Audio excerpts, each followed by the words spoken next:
Bismillahirrahmanirrahim. Kitab Sahih Bukhari dan Muslim dari Sayyidah Aisyah, Inna Rasulullah SAW kana yaqumu minal lail hatta tafattara qadamah. Nabi bangun malam sampai telapak kakinya kapalan, atau kapalan ya, tebel. Ay tatashaqqaq wa tawarram ya. Faqultu lahu, ini hadis sudah sering kita dengar, lima tasna' hadha wa qad ghufira laka ma taqaddama min dhanbika wa ma ta'akhkhar. Wahai baginda, kenapa engkau masih melakukan hal ini sedangkan engkau sudah diampuni masa lalumu ataupun masa depanmu? Qala afala uhib, apakah aku tidak boleh mencintai, suka an akuna abdan syakura, menjadi hamba yang bersyukur? Maka tahajudnya Nabi bukan lagi cari sehat, bukan supaya rezeki lancar, tapi babnya bab mahabbah, bab cinta. Antum tahajud berapa? Biar jadi wali ya. Supaya apa? Supaya rezeki lancar. Gak usah tahajud. Percuma. Rezeki itu urusan duniawi, sudah dijamin Allah, gak usah diminta, kerja aja. Yang diminta itu rasa saat menerima rezeki. Tidak semua orang dikasih itu rasa syukur. Maka Nabi bermohon, bukan mohon minta rezeki. Yang diminta beliau, a'inni ala dzikrika wa syukrika. Ya Allah, bantu aku mensyukur nikmat, karena nikmat pasti dikasih. Ya, nikmat pasti dikasih, tapi tidak semua orang diberi nikmat, diberi rasa syukur. Jadi yang Nabi minta rasa syukurnya kalau nikmat sudah dijamin. Ini yang kita sebut ya Isqatut Tadbir. Jadi judul kitab di dalam Thariqat Syaziliyah, Al-Imam Mu'ta'ilah As-Sakandari nulis kitab Isqatut Tadbir. Jangan urus yang sudah diurus Allah. Jangan urus yang sudah diurus Allah. Jangan urus kalau yang orang kerjain. Ini ngelewatin filsafat Stoa. Ya, Stoa itu nggak ada apa-apanya dibandingkan orang kalau ngaji kitab Isqatut Tadbir langsung potong kompas. Jadi saya agak heran nih, banyak sekali anak-anak muda hari ini gandrung dengan Stoa-Stoaan. Ya mungkin salah kita tidak membungkus kajian-kajian kerohanian ini, masukin ke Google. Ini kalau Google kita laman depannya kan selalu muncul Stoa. Ya, semoga nanti ada yang juga bikin begitu ya. Cara menterapi diri itu gak usah pakai filsafat aneh-aneh. Dia ada sendiri di dalam diri kita. Kita namanya Isqatut Tadbir. Ngalir aja ya. Biarkan air itu mengalir. Air itu ngalir. Antum pernah ngurusin gak air ngalir? Enggak ya? Dan kapan air itu busuk? Kalau air ditahan dan dia nggak mengalir. Coba air kalau dibiarin kebuka gini 3 hari ya busuk deh. Betul nggak? Nah, orang akan busuk jiwanya jika dia tidak mengikuti aliran takdirnya. Dia stuck aja di situ, ya, nggak move on.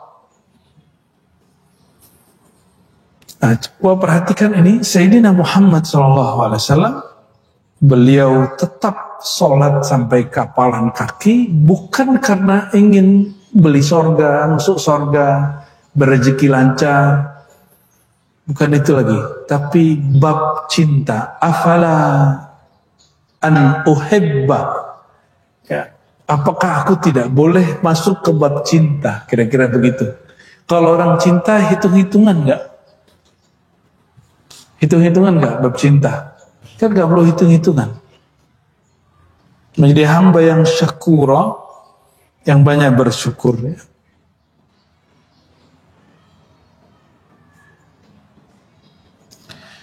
Wa man wazaba ala qiyamil lail yadkhul jannah bighairi hisab. Orang yang masuk surga tanpa hisab itu ciri-ciri salah satunya adalah dia qiyamul lail. Kita ini kan qiyamul lail cuma bulan puasa ya, 11 rakaat. Betul? Katanya antum berdoa, ya Allah semoga setiap malam seperti malam Ramadan. Betul kan? Gombal ente. Gimana caranya? Kalau emang mau begitu, jadikan setiap malam kita qiyamul lail. Gitu aja. Malam tadi, malam besok, kalau umur kita panjang, ada sepertiga malam nggak? Bulan Ramadan juga ada. Nah, ada satu riwayat di hadis Imam Abu Daud.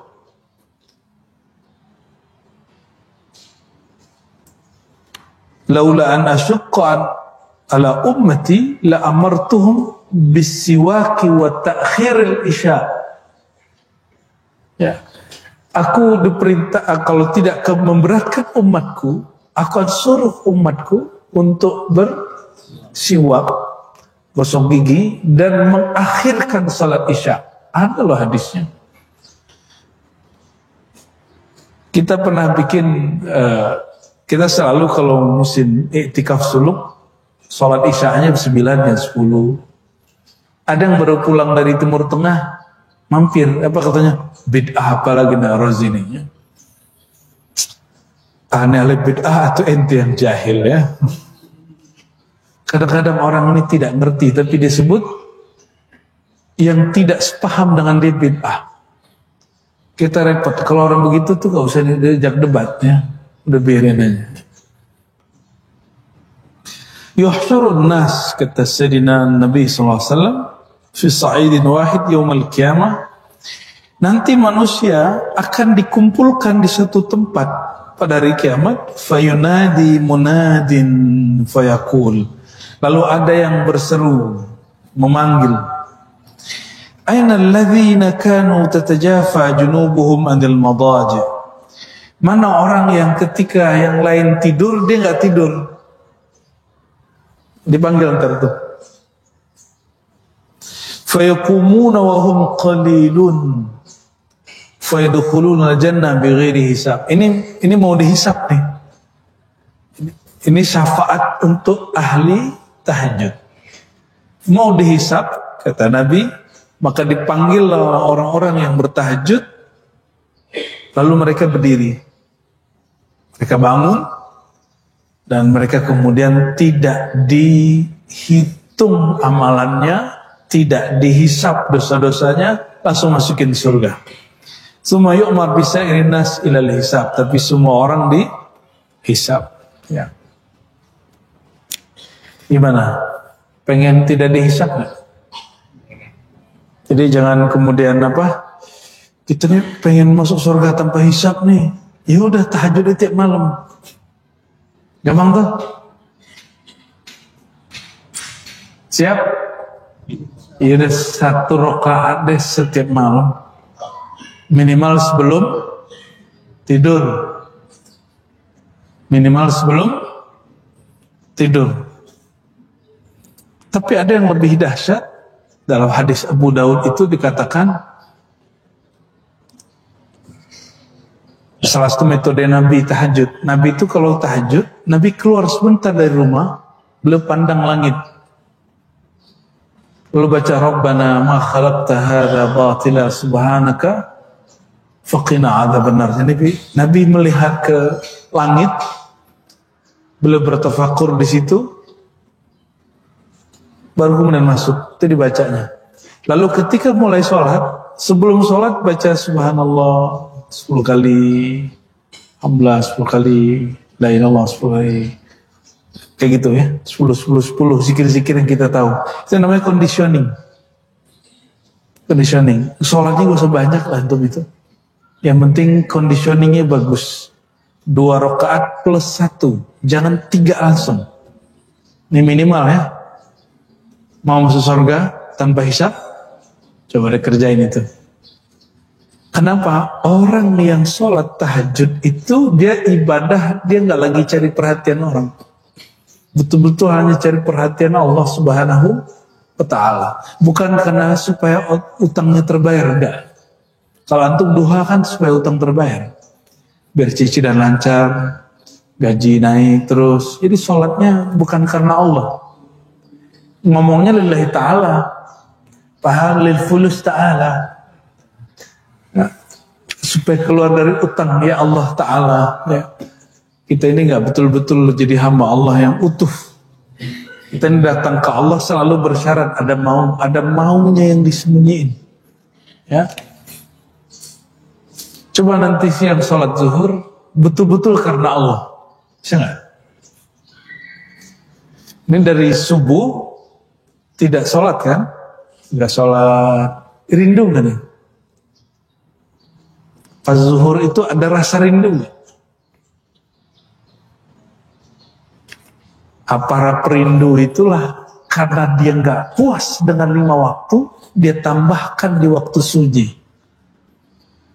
Oleh karenanya ada ungkapan di dalam kitab Al-Qushairi Ibn Arabi ya, tentang para mushtaqin al-ashwaq. Apa itu? Bukankah setiap perindu hanya ingin berduaan dengan yang dirinduinya? Betul gak? Kita ini kalau senang sama seorang pengennya berdua aja ya. Itulah egonya cinta. Nah, Allah itu sebenarnya itu hanya untuk Allah, bukan untuk makhluk. Ibnu Rushd itu sukanya ngaji kitab, baca kitab. Dia baru menikah, istrinya dianggurin. Datanglah istrinya ke perpus dia, dilemparin kitabnya. Gitu. Dipelototin sama Ibnu Rushd, dia bilang, sebagaimana kamu mencampakkan kitabku, aku campakkan engkau. Talak 3 jatuh. Talak ya. Nah, ada orang kayak Ibnu Rushd tuh. Lebih cinta sama ilmunya daripada bininya. Itu bini pertamanya tuh ya. Ya semoga ibu-ibu ini tidak ada yang ditalak cuma karena itu ya. Ya semoga ibu-ibu ini pengertian kepada pasangannya. Amin ya rabbal alamin ya. Bapak-bapaknya juga pengertian kepada ibu-ibunya. Wa qiyamul lail qurbatun illahi ta'ala wa maghfaratun lisayyi'at. Qiyamul lail itu secara harfiah qiyam berarti berdiri atau meramaikan, mengisi al-lail malam hari, atau kita sebut wirid atau zikir sholat malam hari. Qurbatun ilallah, itu jalan mendekat kepada Allah SWT. Wa maghfaratun lisayyi'at, dan menghapus terhadap dosa-dosa atau kesalahan. Kenapa malam hari itu menjadi jalan terdekat ke Allah? Sedangkan Allah di waktu siang sama malam sama atau beda? Kita zikir siang ini dengan kita zikir nanti malam sama nggak? Allahnya. Yang berbeda rasa kita. Kecuali antum ini sudah arifuna billah, arifin, orang-orang yang arif billah, mau siang malam sama aja. Oleh karenanya di Quran itu Allah bersumpah dengan siang, bersumpah dengan malam. Kenapa? Karena Rahman Rahimnya ada yang dia turunkan siang hari, ada yang dia turunkan malam hari. Ya.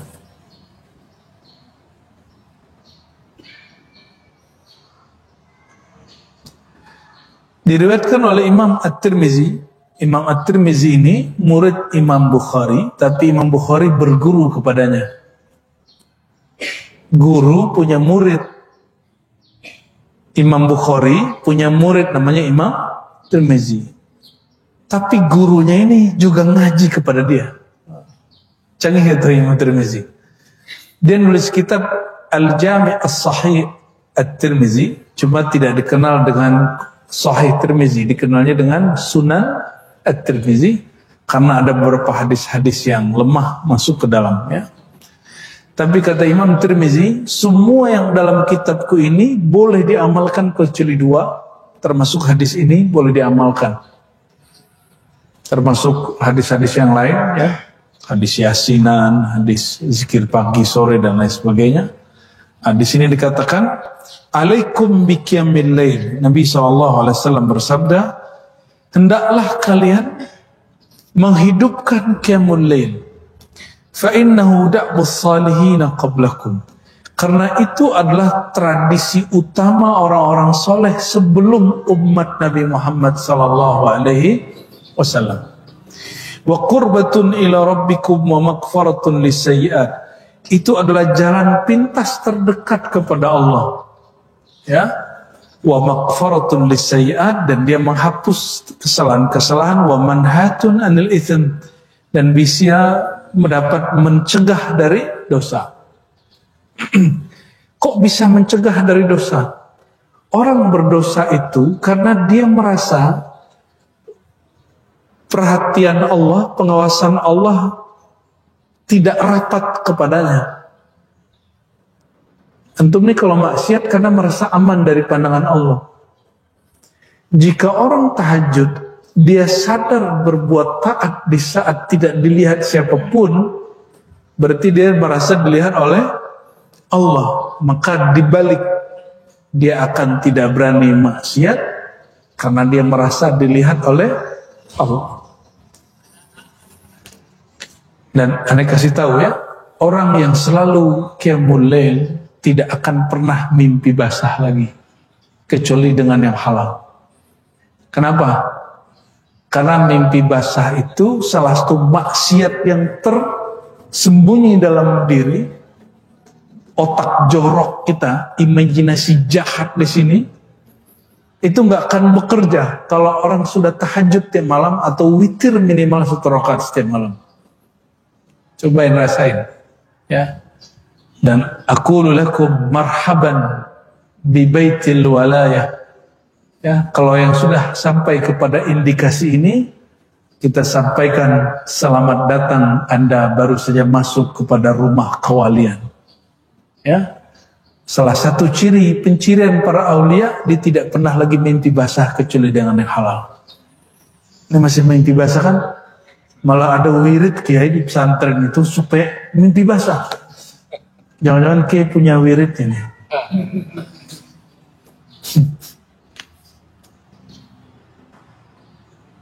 Na'udzubillah, summa na'udzubillah, ya.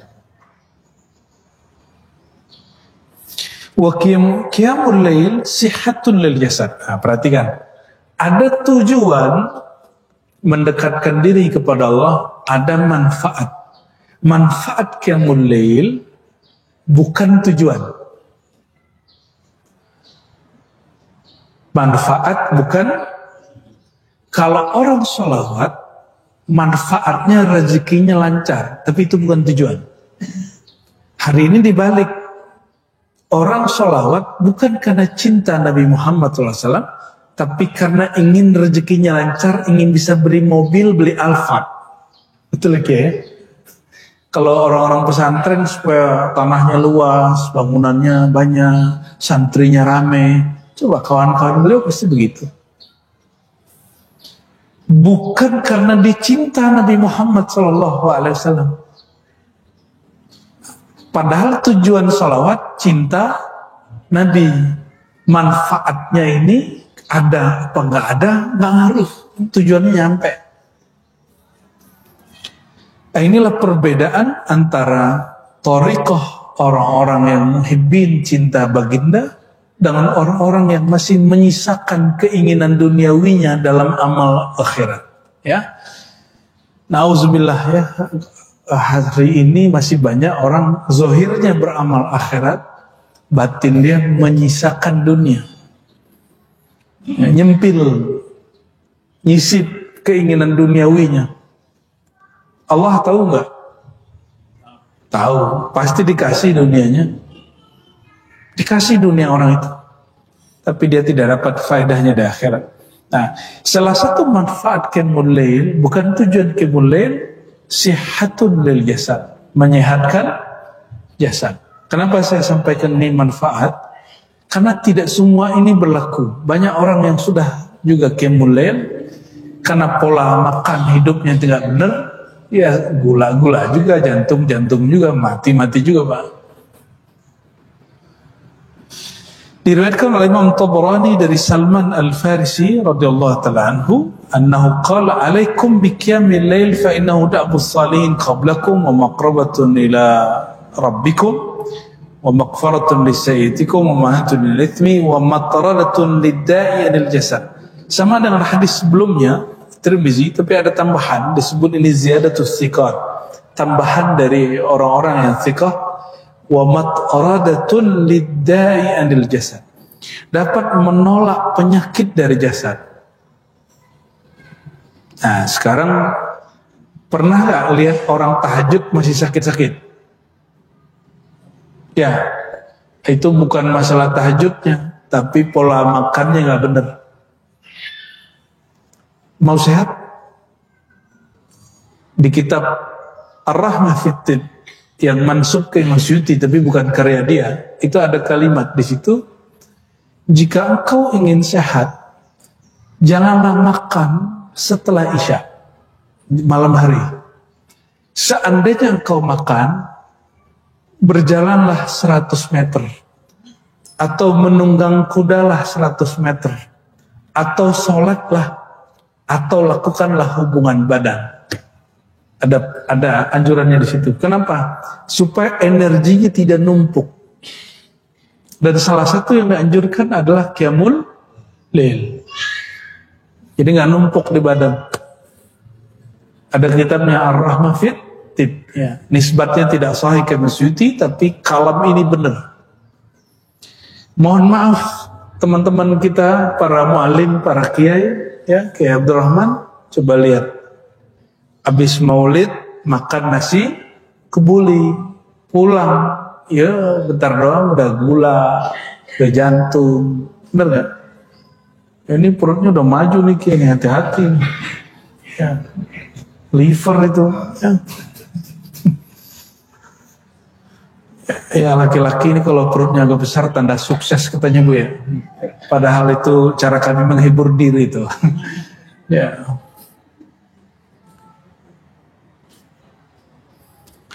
Saya menyarankan kalau bikin maulid, makannya sebelum kiai naik panggung. Kiainya ya, kalau jamaahnya terserah lah ya. Kita kan cinta sama kiai nih. Kiainya, habibnya, usahakan makan sebelum naik panggung, biar kebakar lagi. Sayang sama kiainya.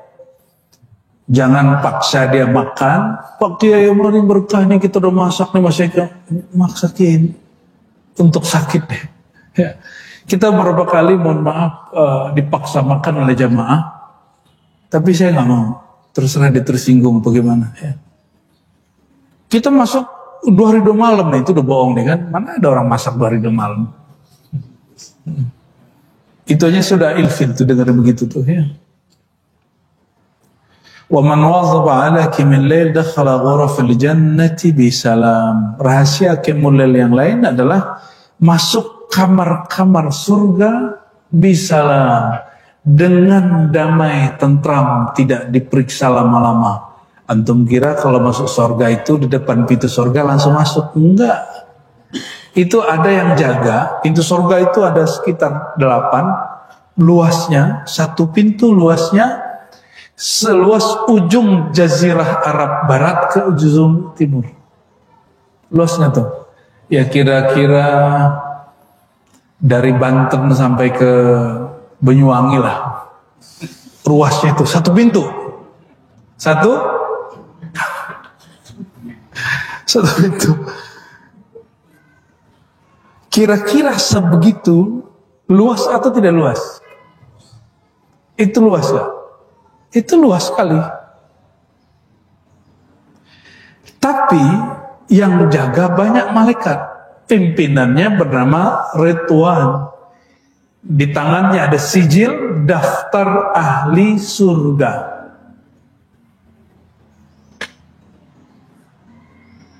Tapi pintu surga tidak dibuka kecuali tangan Nabi Muhammad ditempel ke pintunya.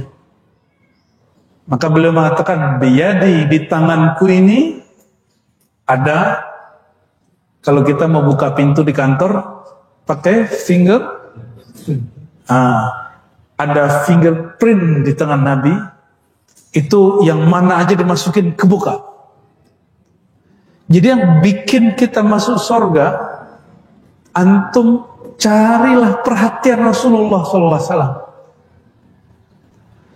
Bagaimana cara cari perhatian Nabi? Tirukan yang beliau lakukan. Salah satu yang beliau lakukan adalah qiyamul lail, walaupun beliau dijamin masuk surga. Berarti Nabi ini qiyamul lail bukan karena pengen masuk surga, karena surga sudah di tangannya. Nabi ini boleh bolak-balik masuk surga meskipun badannya masih di dunia. Oleh karena itu, mi'raj dengan badan, tubuh itu cuma sekali dalam Quran. Tapi mi'raj rohani Nabi, Nabi bolak-balik masuk surga, itu kapanpun boleh masuk. Bahkan air yang keluar dari tangannya itu air surgawi sebenarnya itu. Karena nggak ada keran, nggak ada aliran apa-apa, bisa keluar air. Itulah afdalul miyah fil alam, air paling mulia di alam semesta, air yang memancar dari tangan baginda Nabi Muhammad Sallallahu Alaihi Wasallam. Ada sahabat diludahin Nabi, itu nggak sakit perut selama-lamanya. Kalau orang minum air di tangan Nabi, kira-kira gimana tuh nasibnya tuh? Gimana berkah hidup dia itu? Ya, sahabat yang nggak dapat air, kata Nabi, man safahani dakhal jannah, orang yang salaman sama aku masuk surga. Sahabat yang lain bingung, ya Rasulullah, orang banyak bermusafahah dengan engkau, kami tidak dapat bermusafahah dengan engkau. Kata Nabi, yang tidak dapat salaman sama aku, salaman sama orang yang salaman sama aku, masuk surga. Oleh karenanya dianjurkan bersalaman dengan guru yang bersanad itu di situ. Kalau dia lagi mau, kalau dia nggak mau jangan dipaksa juga ya. Ya.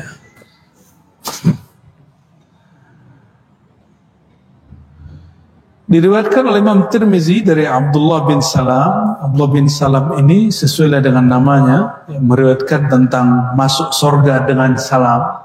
Ini putra Yahudi yang masuk Islam, namanya Abdullah bin Salam. Awal ma qadima Rasulullah SAW al-Madinata injafala an-nas ilaih, ay asra'u ilaih, fakuntu fi man ja'a. Awal Nabi masuk Madinah, itu orang mengerubungi beliau dan aku termasuk. Falamma ta'ammaltu wajaha wastanbattuhu wastabantuhu. Ketika semua orang mengerubungi Nabi Muhammad, aku memperhatikan wajahnya. Nggak langsung salaman. Karena dia ahli kitab.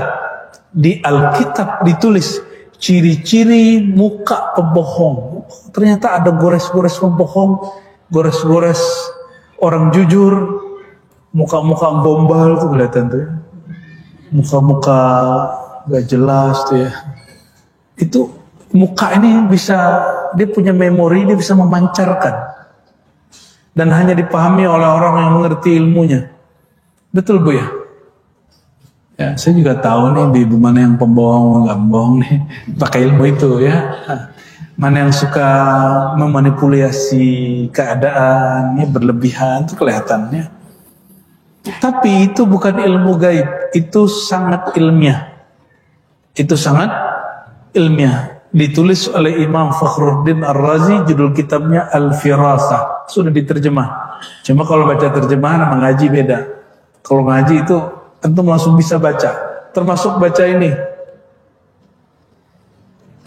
Garis, itu ada ilmunya. Nggak main tebak-tebakan doang.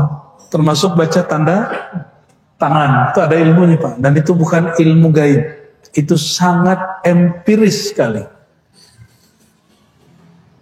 Kata beliau, setelah aku ta'ammaltu wajahu wastabantuh, aku perhatikan wajah Sayyidina Muhammad SAW itu, wastabantuhu, lalu aku perhatikan dengan sedetail mungkin. Araftu anna wajahu laysa biwajhi kadzab. Aku faham wajah beliau tidak menyisakan satupun wajah pembohong, pendusta. Aduh, kalau dicek wajah kita ini kayaknya wajah ngelesnya ya. Betul nggak? Coba antum bercermin lah sendiri ya. Di wajahku ini kayak ada wajah pembohong ini ya. Itu orang Cirebon, tarekat Syatariyah itu punya cermin tarekat. Itu orang nggak berani bercermin di situ. Karena sudah ada, nggak tahu itu kepercayaan pemitos. Kalau dalamnya masih galak, kelihatannya si guguk di dalam. Kalau dalamnya tamak, kelihatan kalau ini babi gitu. Walau alam itu masih ada penggak itu ya. Apa sisa mitos, walau alam. Itu di Thariqat Syatariyah dulu ada. Ya. Bercermin ya. Sebenarnya kalau mau bercermin, cukuplah memandang wajah saudara sendiri. Al-mu'min mir'atu li akhihi. Seorang mukmin itu cerminan bagi saudaranya. Ya. Ini di luar ilmu ini. Ini adab sufi. Al-Imam Sya'rani mengatakan, ini di luar ilmu ini ya. Tiadalah engkau memandang orang itu pembohong, kecuali sebenarnya ada kebohongan dalam dirimu. Kamu pandang orang, terus bilang, kayaknya ini otaknya jorok nih.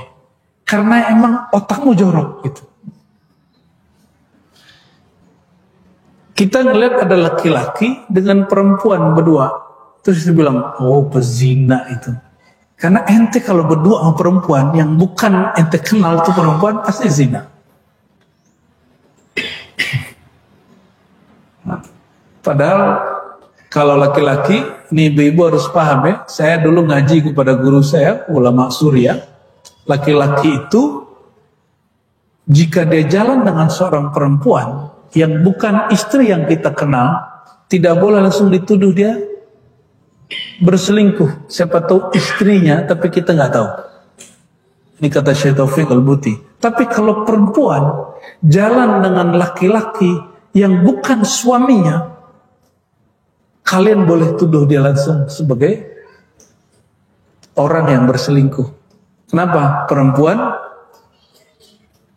punya suami cukup dan gak boleh lebih dari satu. Nggak adil dong. Ya, bukan itu babnya.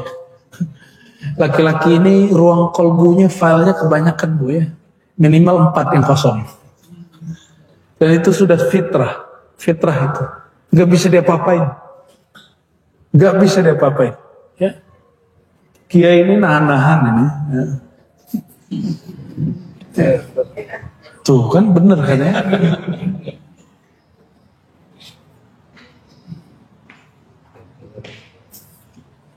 Menurut antum, kalau mohon maaf Bu ya, kita ngeliat lawan jenis, otak ngeres, ditahan itu lebih baik atau menikah?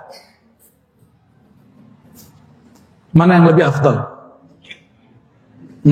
Yang suci yang mana? Yang nahan otaknya tetap ngeres. Kalau bagi perempuan itu yang bagus. Ya, kamu harus tahan gitu kalau perempuan tuh ya. Tapi dalam Islam enggak. Ketika otak ini jorok, dia mesti disalurkan secara halal. Tapi harus punya tanggung jawab. Nah ini beda logika nur dalam Islam dengan nar yang ada di perempuan tuh. Ya jadi laki-laki nggak bisa paksain juga bab ini ya. Antum harus banyak-banyak puasa kalau begitu. Jadi kalau nggak sanggup mentahqiq hadzal qaul ya, mempraktekkan ini, udah banyak-banyak puasa biar nggak ngeres otaknya. Jadi otak ngeresep dimulai dari mana? Vulgar. Karena ada darah di seluruh badan kita. Darah itu hanya kuat kalau makanannya sehat. Oleh karenanya, kalau ente nggak mau mengamalkan sunnah itu, kurang-kurangnya aja makan. Ya, bukan memelihara diri supaya punya penyakit asam lambung, bukan. Menjaga diri biar nggak terlalu banyak masuk nutrisi ke dalam badan, sehingga tenaganya nggak berlebih. Ini malah minum obat kuat ya, salam ya. Astagfirullahaladzim. Saya pastikan umur-umur bapak ini kalau minum obat kuat pak, bentar-bentar mati jantung pak. Serius. Gak usah minum obat kuat ya. Badan sehat, makannya gak usah banyak, minum yang protein sama nutrisinya bagus. Ya, Rasulullah itu minumannya susu kambing apa susu sapi? Sudah paham? Nabi makan nasi atau makan gandum? Sudah paham? Jadi kenapa orang Indonesia ini lemes-lemes ya? Karena sukanya nasi. Nasinya pun di dalam rice cooker, bukan dibakar. Jadi kita ini nggak kuat. Ya. Rasulullah SAW itu minum susunya susu kambing, seger, nggak ditambahin gula.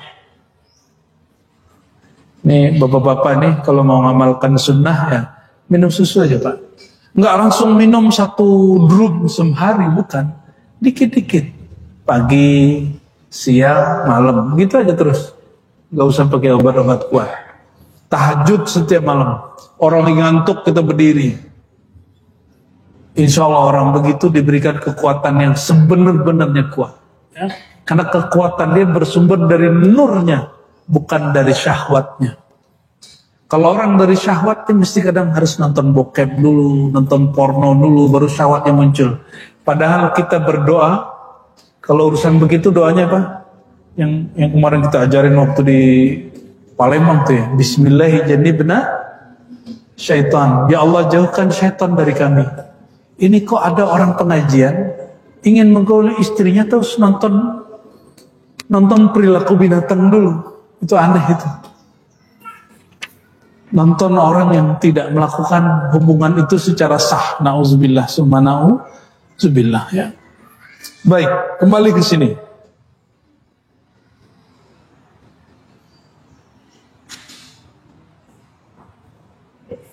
Fakana awal ma sami'tu min kalamihi sallallahu alaihi wasallam an qala ayyuhan nas afshus salam wa atimut ta'am wa silul arham wa sallu bil lail wan nasu niyam tadkhul jannata bisalam.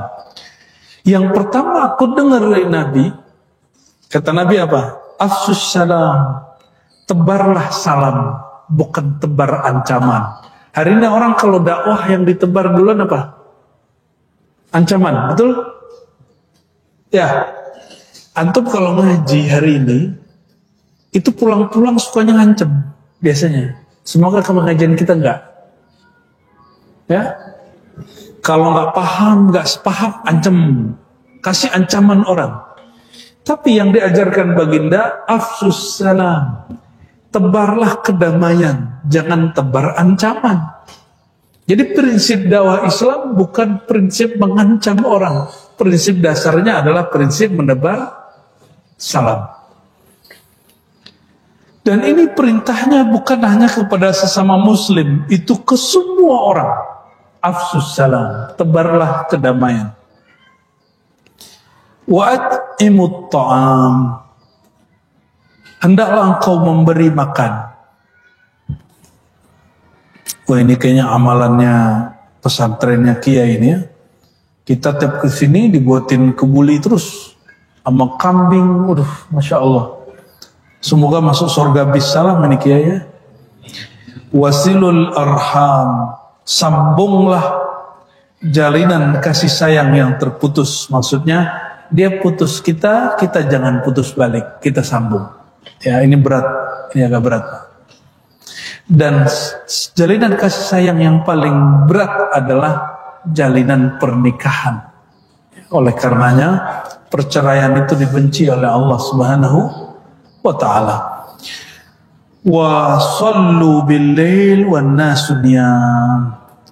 Salatlah pada malam hari di saat orang-orang tidur. Tidur itu lalai bukan? Sama, salat duha, kapankah yang paling afdal? Saat semua orang sedang sibuk dengan dunia. Kira-kira jam berapa itu? Lagi sibuk-sibuk sama dunia itu pukul berapa? 9-10. Ya, benar gak? Orang sibuk meeting, sibuk ini, sibuk itu. Itulah waktu paling afdol sholat. Ya. Habis itu orang pulang kerja. Ba'da asar.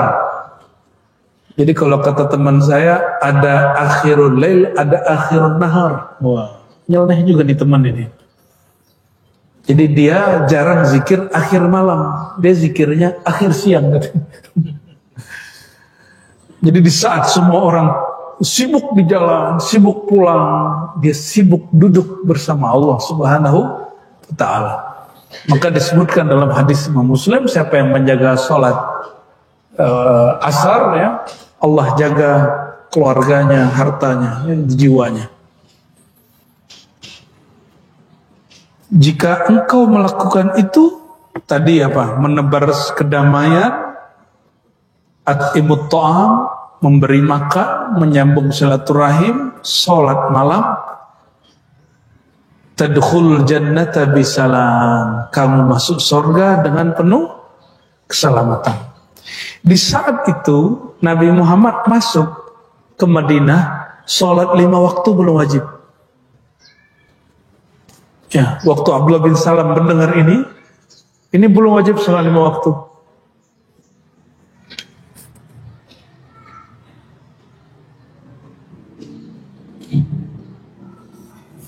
Lalu dalam riwayat Tabrani dan hadisnya Hasan, ya, disebutkan Abdullah bin Umar meriwayatkan dari Nabi Muhammad SAW, inna fil jannati ghurfatan yura zahiruha min batiniha. Di sorga itu ada satu kamar, bagian luarnya terlihat dari dalamnya, dalamnya terlihat dari luarnya. Itu saking transparan dan bagusnya. Qala Abu Malik al-Ashja'i, berkata sahabat Abu Malik al-Ashja'i, liman hiya ya Rasulullah? Itu kamar yang secanggih itu untuk siapa wahai baginda? Seindah itu untuk siapa wahai baginda? Qala liman atabal kalam wa at'amat ta'am wa bata qa'iman wa nasu niyam. Itu kamar super mewah, hanya diberikan untuk 3 jenis orang. Yang kedua, atabal kalam, yang suka berkata baik. Berkata baik itu ada yang berkata di dalam dirinya, bentuknya zikir dan niat. Dan yang kedua, berkata ke orang lain. Itu sebabnya disebut al-kalimah thayyibah. Ada yang sifatnya nafsi, ada yang ghair nafsi. Ada yang di dalam diri, itu zikrullah. Ada yang keluar diri, itu kalam, interaksi dengan orang. Coba hari ini sudah ngomong positif belum? Sudah zikir pagi sore belum? Sudah? Sudah. Berarti sudah atobal kalam. Sudah melakukan kalam yang baik. Jika tidak sanggup bicara yang baik, jangan bicara yang buruk. Kalau nggak sanggup nyenengin orang, jangan nyakitin orang. Itu dia atobal kalam. Ya. Jadi zikir pagi sore itu bagian dari kalimat thayyibah atobal kalam. Atobah juga bisa berarti membaguskan, mengharumkan. Ya. Kalau thayyiban membaguskan, kalau thayyiban berarti harum. Saya pernah jumpa beberapa ahli kasyaf, dia sangat sensitif. Kalau kita baca nama Allah dalam hati, lalu saya napas ngomong, itu dia cium bau harum. Ada orang begitu, Pak. Ada orang begitu, ya. Dia bisa mencium efek dari dalam. Terus kalau kita ngejek orang nih, atau merendahkan orang di hati, dia langsung mencium bau nafas kita, bau bangkai. Ada orang-orang kasyaf begitu. Tapi repot jadi orang begitu ya. Saya nggak minta yang begitu, nggak mau. At'amat ta'am, suka membagi makanan, wabata qa'iman wa nasu niyam, dan dia mabit. Nah, istilah mabit ini istilah nabawi. Mabit malam hari, qiyamul lail. Qiyamul lail tidak mesti sholat, bisa jadi wiridan, baca Quran, atau tawajuhan, atau khataman gitu, boleh ya. Kami di Ribat untuk mempertahankan ini latihannya, kajiannya mungkin sampai jam 10-11 ya, tapi kalau bab khataman zikir kita baru berhenti tengah malam ya, biasanya begitu cara minimal mulai latihan bisa tembus zikir sampai tengah malam, jam 00 baru berhenti. Nah, afdolnya nanti ke depan mulai zikir itu jam 12 malam ya, biaya ya. Nanti yang mimpin zikir kan salah satunya Buya Yunal ini di Ribat. Jadi kita kalau mulai zikir mulainya jam 12 malam, insya Allah, sampai nanti pukul 3 itu baru beres ya. Kira-kira antum kuat nggak tuh? Nanti kita buat kajian zikir begitu di Ribat Buaran. Ini kita lagi bangun, insya Allah bikin pusat tarekat, pusat kajian zikir, pusat talqin zikir, insya Allah di Serpong ya. Nggak terlalu luas tapi insya Allah cukup. Nanti ada surau pusat kajiannya, ada surau tempat suluknya, ada pendoponya sudah ada.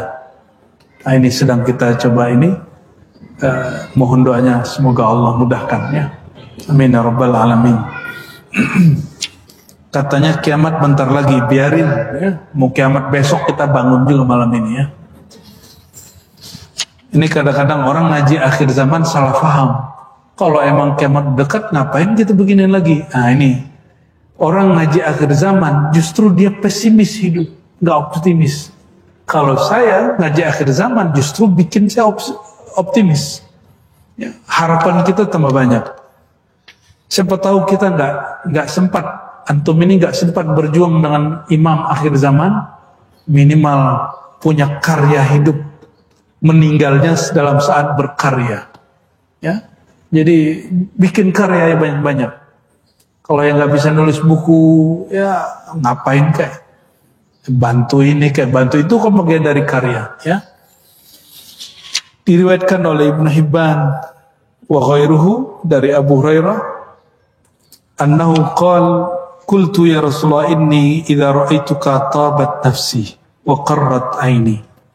Kata Abu Hurairah, wahai baginda, aku jika melihat engkau jiwaku jadi enak, pandanganku jadi sedap ya, pandanganku terhibur. Anbi'ni an kulli syai', kabarkan aku segala sesuatu ya. Lalu Nabi mengatakan kullu syai' khuliqa minal ma', tiadalah sesuatu kecuali tercipta dari air. Qultu akhbirni bi syai' idza 'amiltuhu dakhaltul jannah. Wahai baginda, ajarkan aku, kabarkan kepadaku sesuatu amalan yang jika aku lakukan pasti masuk surga. Kenapa Abu Hurairah minta masuk surga? Karena masuk surga jumpa Rasulullah SAW. Ya. Faqala Rasulullah SAW, at'imit ta'am wa afshis salam wa silal arham wa salli bin nasi wa nasu niyam tadkhul jannah bisalam, sama dengan riwayat Abdullah bin Salam tadi ya.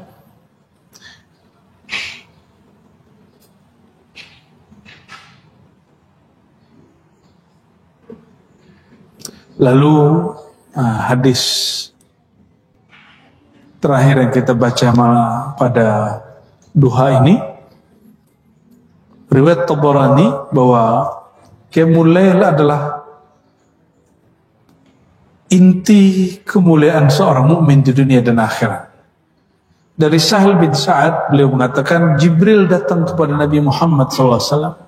Faqala ya Muhammad, lalu berkata kepada Nabi Muhammad, Ishma syi'ta fa innaka mayitun. Hiduplah sesukamu wahai Muhammad, tapi ingat engkau bakal meninggal. Wa'mal ma syi'ta fa innaka majziyun bih. Berbuatlah sesukamu, tapi ingat kamu pasti akan dibalas. Wahbib man syi'ta fa innaka mufariquh. Bolehlah kamu cinta siapapun, tapi ingat siapapun yang kamu cintai pasti nanti akan bercerai, akan berpisah dengan kematian. Wa'alam anna syarafal mu'min qiyamuhu bil-lail. Ketahuilah bahwasanya kemuliaan mukmin intinya pada qiyamul lail. Wa izzahu, kemuliaannya ada istighna'uhu 'anil nas. Dia menahan diri untuk tidak meminta-minta kepada manusia. Ingin mulia? Serius? Mulai. Jangan minta-minta. Ya, mau lapar seberat apapun, jangan minta-minta. Ya, mending kita lapar dan kita sakit perut daripada kita menjatuhkan harkat martabat kita di hadapan makhluk. Ya. Mintanya ke Allah Subhanahu wa taala. Maka dikatakan di sini riwayat Baihaqi, asrafu ummati hamalatul Quran wa ashabul lail. Semulia-mulia umatku adalah pemikul ilmu Quran, bukan penghafal. Ini perhatiin. Ya, ini banyak sekali yang salah paham, dikira hanya penghafal Quran. Hamalatul Quran itu oleh Imam Ghazali diartikan hafizul Quran wa faqihuhu. Orang yang hafal Quran dan mengerti isinya itu disebut hamalatul Quran. Wa ashabul lail, dan orang yang bangun malam hari. Jadi kalau ditanya nanti siapakah orang yang paling eksklusif di akhirat nanti, orang yang punya ilmu Quran, dan yang kedua ahlul lail. Maka digabung dalam sebuah riwayat Imam At-Tirmizi, autiru ya ahlul Quran, wahai keluarga Quran, berwitirlah kalian. Ya, dan saya memang merasakan sekali hafalan saya akan hancur kalau tidak witir, Pak. Menjaga hafalan yang ada aja itu witir lebih enak. Jika dulu kita setoran ke guru, sekarang kita setoran kepada Allah Subhanahu wa taala, dan itulah seindah-indahnya setoran baca Quran, ya. Muraqabatul Quran namanya. Muraqabah, menghadirkan rasa membaca Quran seakan-akan diperhatikan oleh Allah yang menurunkan Al-Quran. Nah, semoga amalan ini bisa digabung. Kalau nggak bisa, antum beli standing Quran, beli mushaf besar, baca itu di dalam sholat, dan itu tidak merusak sholat. Ya, itu boleh. Mulai hari ini coba cari-cari ya, beli standing Quran, beli mushaf besar, jangan pakai mushaf Madinah, pakai mushaf India itu Indonesia. Ya, antum kalau nggak biasa kan pakai mushaf Madinah. Mushaf Madinah itu matinya nggak ada harokatnya. Nah, orang kita ini gagah-gagahan pakai mushaf Madinah tapi nggak bisa baca. Akhirnya kayaknya keren, pada bacanya salah. Ya, beli mushaf lokal aja, mushaf Kudus, itu keren ya. Cuma karena kita ini hidup karena tren-trenan, kita nggak suka pakai mushaf lokal. Lalu baca di malam hari, nggak usah banyak-banyak. Nggak sanggup satu halaman, ya 2 baris lah. Pelit amat ya, baca WA berjam-jam, baca Quran nggak bisa lama. Aneh meragukan ente sebagai pencinta Allah dan Rasulnya, meragukan kalian sebagai keluarga Quran. Keluarga Quran namanya keluarga, kita betah sama keluarga. Tapi ini orang katanya keluarga Quran, tapi kalau baca Quran kulhu mulut dibaca ya. Bukan berarti kulhu ini tidak mulia. Barangkali itu ya.